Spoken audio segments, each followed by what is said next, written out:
16 साल। जब 16 सालों तक लगातार एक लायन परिवार का पीछा किया गया और तब अफ्रीका के जंगलों में एक ऐसी कहानी लिखी गई जो असल मायने में शोहरत का मतलब सिखा गई। 6 भाई, खून के रिश्ते से जुड़े 6 भाई जिन्होंने अंधेरों से निकलकर पूरा आसमान जीत लिया। भय को भी भयभीत कर देने वाले इन शेरों का कोई मुकाबला नहीं था। इनसे कोई भी लायन सुरक्षित नहीं था, कोई भी प्राइड अछूता नहीं था और इनसे भिड़ने का सीधा सीधा मतलब था मौत। अपने जीवन काल में इन्होंने 100 से भी ज्यादा शेरों को मौत के घाट उतार दिया। इन्होंने इतने ज्यादा शेरों का खात्मा किया जिससे अफ्रीका की भूमि उनके खून से लाल हो गई थी। लेकिन वो कहते हैं ना, बेहिसाब पावर के साथ बेहिसाब दुश्मनी भी आती है और दुनिया के सबसे पावरफुल किंग्स भी किस्मत के इस मार से नहीं बच सकते हैं। ये कहानी है मापोगोस की, एक अनस्टॉपेबल फोर्स जिन्होंने जंगल के हर नियम कानून बदल डाले, लेकिन अंत में इसकी कीमत भी चुकाई। तो चलिए मेरे साथ मापोगो लायंस के जिंदगी का एक अभिन्न हिस्सा बनने के लिए इनकी कहानी लायंस का एक और चेहरा बेनकाब करती है। एक चेहरा जो कि बहुत ही ज्यादा भयावह और घिनौना है।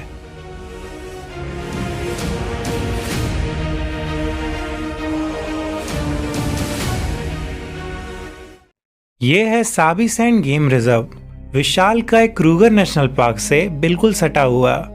क्रूगर नेशनल पार्क जो कि साइज में हमारे नागालैंड जैसे स्टेट से भी काफी बड़ा है। यहाँ पे अफ्रीका में रहने वाले लगभग हर जीव मौजूद है और इसीलिए ये शेरों के लिए परफेक्ट हंटिंग ग्राउंड है। और यहीं पर फिल्म मेकर्स एक बहुत ही खास परिवार पर अपनी नजर बनाए हुए हैं। आज हम सब मापोगो लायंस के शानदार लेगेसी से भली भांति अवगत हैं, लेकिन उसकी शुरुआत यहीं हुई थी।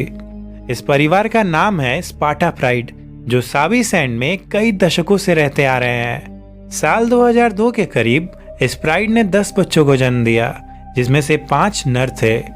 शुरुआत में तो इन शावकों का कोई नाम नहीं था, लेकिन बाद में इन्हें नाम मिला स्कार, प्रिटी बॉय, रास्ता, किंकी टेल और मिस्टर टी।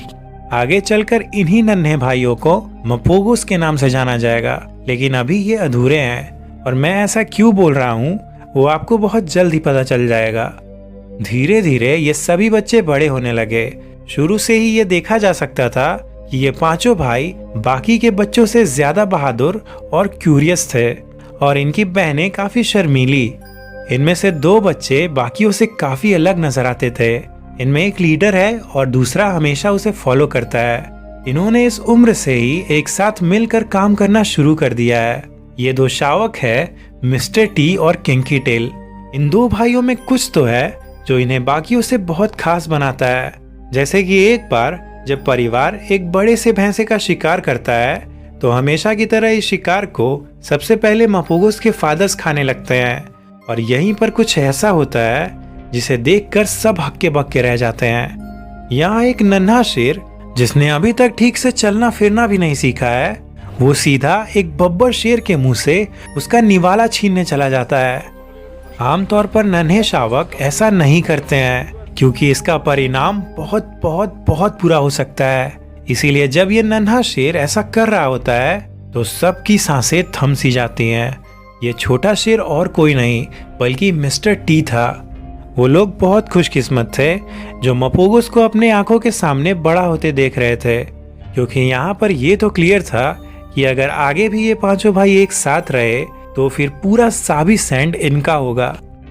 लायंस के 8 बच्चों में से सिर्फ एक बच्चा ही जवानी तक जिंदा बच पाता है। लेकिन अगर कोई बच्चा एक हेल्दी प्राइड में जन्म ले, जहाँ उन्हें हर रोज भोजन और 2 से ज्यादा ताकतवर मेल्स की सुरक्षा मिले, तो उनके सर्वाइवल के चांसेस कई गुना बढ़ जाते हैं। जब हम एक लायन प्राइड का नाम लेते हैं तो इससे हमारा मतलब खासकर शेरनियों से होता है, क्योंकि एक वही हैं जो जीवन भर एक प्राइड के साथ रहेंगी।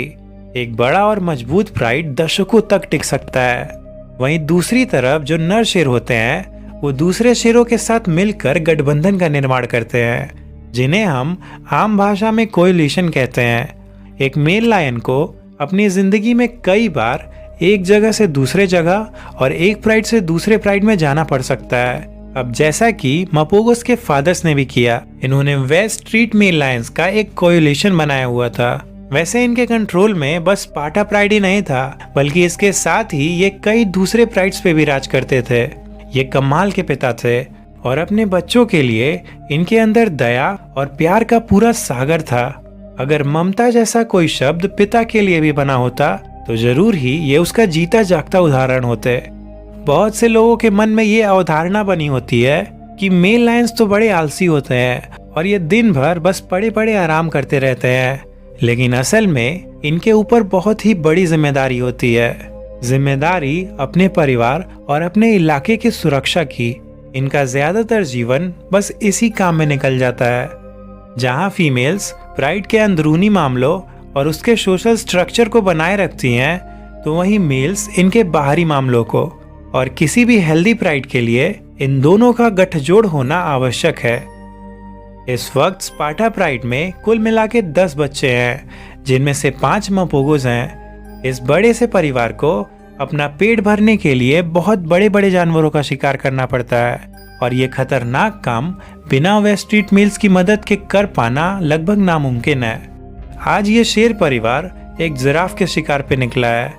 सीधा साधा दिखने वाला ये लंबा जीव बहुत खतरनाक भी हो सकता है, क्योंकि इस विशालकाय जानवर का बस एक किक किसी भी शेर को मौत की नींद सुलाने के लिए काफी है। लेकिन इसके बावजूद भी ये परिवार इस रिस्क को लेने के लिए तैयार हो जाता है और एक जिराफ पे धावा बोल देता है। शुरुआती हमले शेरनियों के द्वारा किए जाते हैं और ये जिराफ को मार गिराने के लिए अपनी एड़ी चोटी का जोर लगा देती हैं। लेकिन ये जिराफ तो कुछ ज्यादा ही ताकतवर होता है और ये सब देखकर अब मैदान में वेस्ट स्ट्रीट मेल्स को खुद उतरना पड़ता है।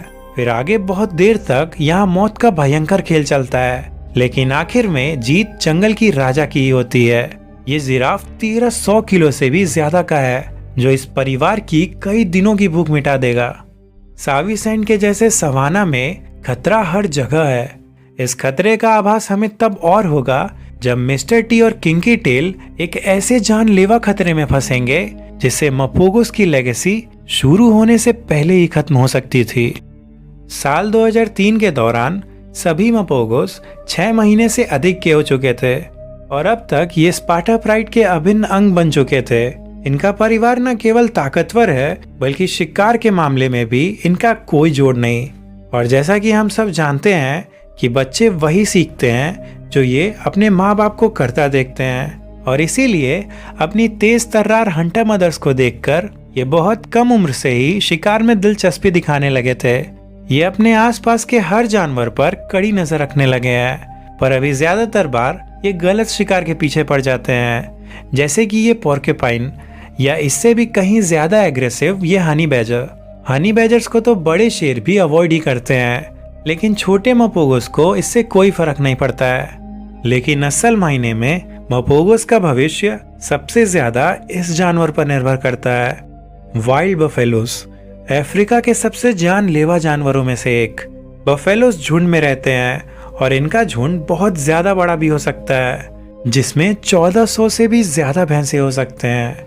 हालांकि इस बड़े से हर्ड में 15-20 भैंसों के कई छोटे छोटे ग्रुप्स बने होते हैं। एक मेल बफेलो का वेट 900 किलो के आसपास होता है, जो किसी शेरनी से 6 गुना और शेर से 4 गुना ज्यादा बड़ा होता है। इनके सींग किसी भी लायन के चीथड़े उड़ाने के लिए काफी होते हैं। इसीलिए इन सब खतरों को देखते हुए लायंस ज्यादातर वक्त किसी कमजोर बफेलो को ही अपना निशाना बनाते हैं, और वो भी तब जब वो बाकियों से दूर हो। मगर ज्यादातर केसेस में ये बफेलोज आवाज लगाकर अपने झुंड को बुला ही लेते हैं। अब सोचिए तब क्या होता होगा जब पूरा का पूरा बफेलो झुंड एक साथ किसी आतंक के लहर की तरह शेरों के तरफ आते होंगे। लेकिन तमाम मुश्किलों के बाद भी मपोगोस को इनका शिकार करना सीखना ही होगा।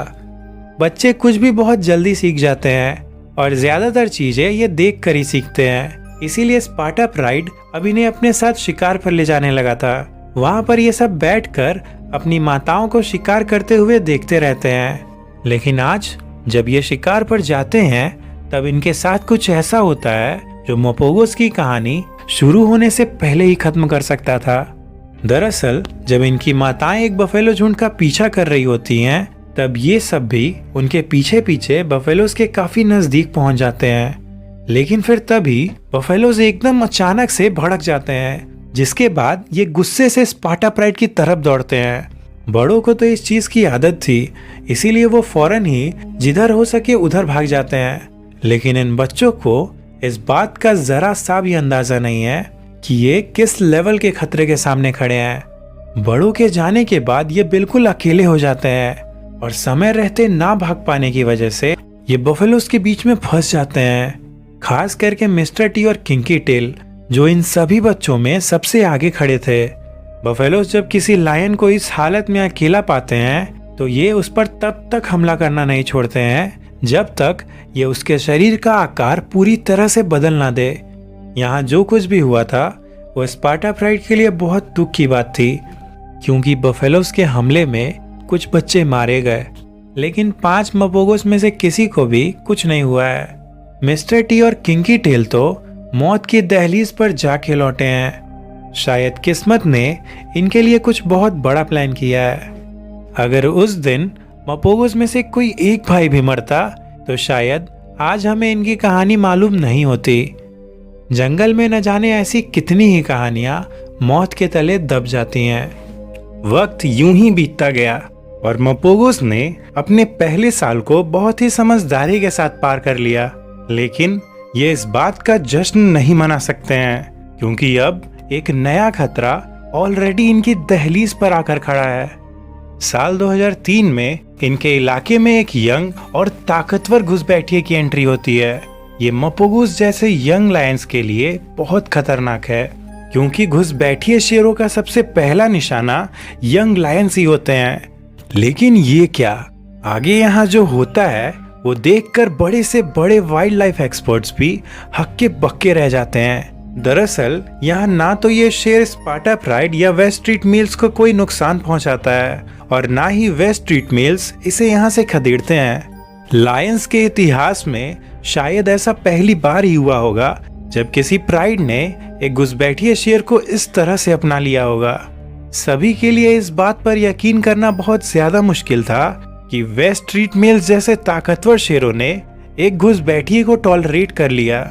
इसीलिए कई एक्सपर्ट्स का ये मानना है कि ये नया शेर मपोगोस का ही दूर का भाई है, जो वेस्ट स्ट्रीट मील्स के ही बेटे हैं, पर इसका जन्म किसी और प्राइड में हुआ होगा। वैसे इस शेर का नाम था मखुलू और अगले 1 सालों के अंदर अंदर मखुलू स्पार्टा प्राइड का फुल मेंबर बन गया। अब मपोगोस भी इसे अपने बड़े भाई के रूप में देखने लगे थे। इस कहानी के शुरुआत में मैंने कहा था कि अभी मपोगोस अधूरे हैं। वो अधूरापन मखुलू के आने से मिट चुका है। इस साल एक और खास चीज भी होती है। दरअसल मिस्टर टी और किंकी टेल के बचपन का बॉन्ड अब और भी ज्यादा मजबूत हो चुका है। इन्हें अलग कर पाना लगभग नामुमकिन है। इन दोनों में मिस्टर टी डोमिनेंट है और हालात चाहे कैसे भी हो, किंकी टेल इसका साथ कभी भी नहीं छोड़ता है। ये लोग जो भी करते एक साथ ही करते और हमेशा एक दूसरे के साथ ही रहते। 2 भाइयों का ये रिश्ता बहुत ज्यादा खास था। एक तरह से देखा जाए तो अब ये अपने जीवन में बहुत ज्यादा खुश थे और सुकून से अपना जीवन बिता रहे थे। लेकिन खुशी हो या गम, दोनों ही हमेशा के लिए नहीं टिकता और आगे ऐसा ही कुछ मपोगोस के साथ भी होता है। दरअसल जब मेल लायंस एक सर्टेन एज को क्रॉस कर लेते हैं तब इनके पिता इन्हें एक पोटेंशियल कॉम्पिटिटर की तरह देखने लगते हैं और ऐसा ही वेस्ट स्ट्रीट मेल लायंस को भी लगने लगा था। ये साल था 2004 का, जब वेस्ट स्ट्रीट मेल्स मपोगोस को स्पार्टा प्राइड और अपने इलाके से खदेड़ देते हैं। इस वक्त तक मकुलू मपोगोस का अभिन्न हिस्सा बन चुका था और इसीलिए ये भी इनके साथ जाने का फैसला करता है। बंजारे शेरों का जीवन बहुत ज्यादा कठिन होता है। इन्हें खुद से शिकार करना पड़ता है और वो भी बिना किसी इलाके और फीमेल्स की मदद के, और इसके ऊपर से इन्हें हर वक्त ताकतवर मेल्स के हमले का डर बना रहता है। सबसे ज्यादा मेल लायंस जीवन के इसी फेज में मरते हैं। अपने जीवन में पहली बार ये स्पार्टा प्राइड से इतना दूर है और इसीलिए अब इन्हें अपना हर फैसला खुद ही लेना पड़ेगा। लेकिन यहाँ अच्छी बात यह है कि ये 6 भाई एक साथ है और अगर आगे भी ये एक दूसरे का साथ ना छोड़े तो आने वाला वक्त इनका होगा। लेकिन अभी ये इस लायक नहीं हुए हैं कि ये किसी इलाके को अपना बना सके। उस मकाम तक पहुंचने के लिए इन्हें और बड़ा, ताकतवर और बहादुर बनना होगा। शुरुआत में मपोगोस को अलग अलग पहचान पाना बहुत मुश्किल था, लेकिन जैसे जैसे इनके मेंस आने लगे वैसे वैसे इन्हें पहचानना आसान होता गया। मपोगोस में सबसे बड़ा है मखुलू। इसके मेंस सबसे घने और काले हैं और ये मपोगोस का लीडर होने के साथ साथ उन सब में से सबसे विशालकाय और ताकतवर भी है। दूसरा भाई है प्रिटी बॉय और अपने नाम की तरह ही ये काफी प्रिटी है। तीसरा भाई है स्कार। इसके कमर में एक बहुत गहरे घाव का निशान है। चौथा भाई है रास्ता या ड्रेडलॉक्स। इसे ये नाम अपने मेंस की वजह से मिला है, जो कि थोड़े बंधे बंधे हैं। फिर बारी आती है मिस्टर टी और किंकी टेल की। मिस्टर टी के मेंस सबसे अलग है। ये और इसका भाई किंकी टेल सभी भाइयों में से सबसे छोटे हैं, पर सबसे निडर और बहादुर भी। मपोगोस का अफ्रीकन लैंग्वेज स्वाजी में मतलब होता है एक ग्रुप जो कि एक साथ मिलकर काम करे, और इनके नाम और इनके काम में कोई अंतर नहीं था। बंजारे शेरों के राजा बनने के सफर की सबसे महत्वपूर्ण कड़ी होती है इनके शिकार करने की काबिलियत, पर यही मपोगोस की सबसे बड़ी कमजोरी है। ये यंग है और इसीलिए लापरवाह और नर होने के वजह से शिकार के मामले में अनाड़ी भी। लेकिन ये बात इन 6 भाइयों को भी बहुत अच्छे से मालूम है कि अगर इन्होंने जल्द ही शिकार करना नहीं सीखा तो सत्ता में आना तो दूर की बात है, इनके लिए जिंदा रह पाना भी बहुत ज्यादा मुश्किल हो जाएगा। इसीलिए अगले कई महीनों तक लगातार ये शिकार करने की कला को सीखने में लगे रहे हैं। अब भले ही ये संख्या में इतने ज्यादा हो, लेकिन इसके बावजूद भी ये भैंसों के झुंड के सामने बिल्कुल बेबस हैं। ये लगातार कई बार शिकार में असफल हो चुके हैं, इसीलिए इन्हें पेट भरने के लिए दूसरों का शिकार चोरी करना पड़ता है। ये अक्सर ही ऐसे शिकार की तलाश में रहते हैं जहां पर बस शेरनियां मौजूद हो, और आज भी इन्हें एक ऐसा ही शिकार मिल जाता है। ये जबरदस्ती उन शेरनियों के बीच घुसकर उनके शिकार को खाने लगते हैं, लेकिन तभी यहाँ पर इस इलाके के राजा आ जाते हैं और वो सीधा मपोगोस की जान लेने के लिए इनके पीछे दौड़ते हैं। पर ये जैसे तैसे करके यहाँ से भागते हैं और उनसे अपनी जान बचा लेते हैं। आज मपोगोस की जान बिल्कुल हलक में थी। इस वक्त मपोगोस के जीवन में बहुत कठिनाइयां हैं, लेकिन जैसा कि मैंने पहले भी कहा था कि वक्त हमेशा एक जैसा नहीं रहता है, और आगे कई महीनों की लगन और कड़ी मेहनत के बाद मपोगोस शिकार के मास्टर्स बन जाते हैं। धीरे धीरे ये बफेलोस के शिकार में महारत हासिल कर लेते हैं और बड़े ही आसानी से उनका शिकार करने लगते हैं। ज्यादातर शेर बस यहाँ तक आकर रुक जाते हैं, लेकिन अब तक तो आपको भी इस बात का अंदाजा हो चुका होगा कि मपोगोस कोई आम शेर नहीं थे, और ये बस बफेलोस के शिकार तक सीमित नहीं रहते हैं, बल्कि अपने शिकार की तलवार को और धारदार बनाते जाते हैं। जिसके बाद ये हिप्पोस, राइनोस और अपने पिता के तरह ही जिराफ जैसे महाकाय जानवरों का भी शिकार करना सीख जाते हैं। मपोगोस की सबसे खास चीज ये है कि ये पूरे प्लानिंग और डेडिकेशन के साथ शिकार करते हैं। सबसे पहले मखुलू शिकार का प्लान बनाता है, जिसके बाद ये सब अपनी अपनी पोजीशन ले लेते हैं, और फिर सबसे पहले अटैक की जिम्मेदारी होती है किंकी टेल की। किंकी टेल किसी से भी नहीं डरता है, और जानवर चाहे कितना भी खतरनाक क्यों ना हो, किंकी टेल के हमले से बच पाना लगभग नामुमकिन है। अब जब बारी आती है शिकार का काम तमाम करने की, तब सबकी नजर बस मिस्टर टी पर टिकी होती है। शिकार के दौरान ये बहुत ही ज्यादा एग्रेसिव हो जाता है, और इस तरह से ये एक और शिकार में कामयाब हो जाते हैं। मपोगोस के सक्सेस का सबसे बड़ा कारण था इनके शिकार करने की काबिलियत, जिससे इन्हें भरपूर भोजन मिलता गया और ये दिन ब दिन और ताकतवर बनते गए। वैसे कई बार मिस्टर टी का ये एग्रेशन शिकार के बाद भी कम नहीं होता है, और ये भोजन के वक्त भी अपने ही भाइयों से लड़ जाता है। मिस्टर टी सभी मपोगोस में सबसे छोटा है, लेकिन इसके बावजूद भी यह इन सभी पर हावी होना चाहता है। पर एक शेर है जिसके रहते मिस्टर टी ऐसा नहीं कर सकता है, और वो है मखुलू, इसका सबसे बड़ा भाई। मखुलू के मेन सबसे ज्यादा डार्क है, और फिलहाल यही मपोगोस का लीडर भी है। ऐसा माना जाता है कि जिस शेर के मेंस गहरे होते हैं वो ज्यादा ताकतवर होता है, क्योंकि उसके शरीर में टेस्टोस्टेरोन की मात्रा अधिक होती है। इसी वजह से मिस्टर टी के लिए मखुलू से पंगा लेना जानलेवा भी हो सकता है। अगर मिस्टर टी को राज करना है तो इसे सही मौके का इंतजार करना होगा। मखुलू के नेतृत्व में जवान मपोगोस अब कॉन्फिडेंट और खतरनाक किलर्स बन चुके थे।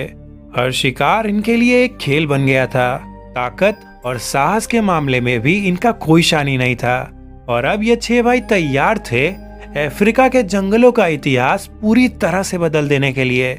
सबको लगने लगा था कि मपोगोस बहुत जल्द ही अपना साम्राज्य खड़ा कर लेंगे, लेकिन जिस तरीके से वो इस सपने को हकीकत में बदलने वाले थे, उसकी कल्पना किसी ने नहीं की थी। अब तक हमने मपोगोस के संघर्षों को देखा, लेकिन अब जो होगा वो होगा टोटल डोमिनेशन। ऐसा डोमिनेशन ना कभी हुआ था और ना कभी होगा। मपोगोस की कहानी आगे बढ़ेगी पार्ट 2 में, जो बहुत जल्द आप तक पहुंचने वाली है। अगर पार्ट 2 आ चुका होगा तो वो आपको यहीं स्क्रीन पर नजर आ जाएगा। उस पर क्लिक करके मपोगोस की कहानी का अगला हिस्सा जरूर देखिए, या फिर इस प्लेलिस्ट पे क्लिक करके शेरों की और कहानियों का मजा लीजिए।